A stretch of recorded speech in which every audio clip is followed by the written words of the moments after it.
Everybody, and welcome. We're going to go ahead and get started with our combination landscape. First things first, step one, let's click here and download our file. I've already added these files for you together in a Photoshop document, so we don't need, excuse me, to add multiple layers to this.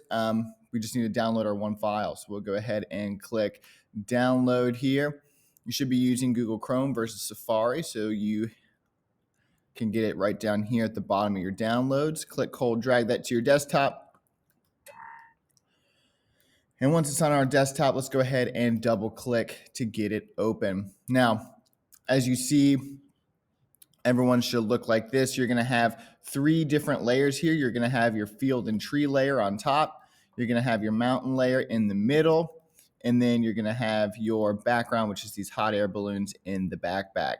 Now, what we're going to do is work from the front, which is going to be our top field and tree layer, and work our way down to the bottom, which is going to be that background layer. So with that being said, let's go ahead and get started. What we need to do first, before we do anything, is we need to rasterize all three of these layers. Okay, so what we need to do is hold Control and click on our field and tree layer here, and we're going to go to where it says Rasterize Layer.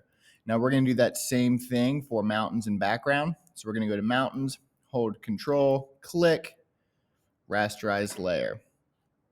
Background, click once, so I'll highlight it, hold Control, click, and then we're going to go, this one's already rasterized, so we don't need to do anything there.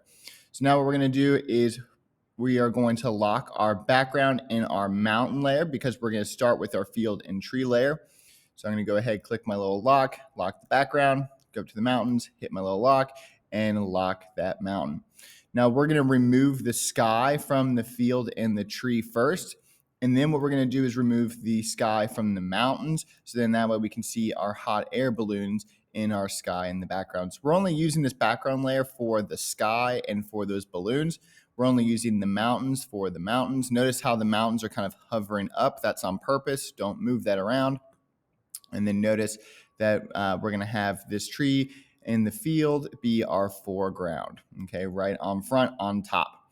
So in the next video, we're going to show you how to get started by getting rid of the sky for this tree here.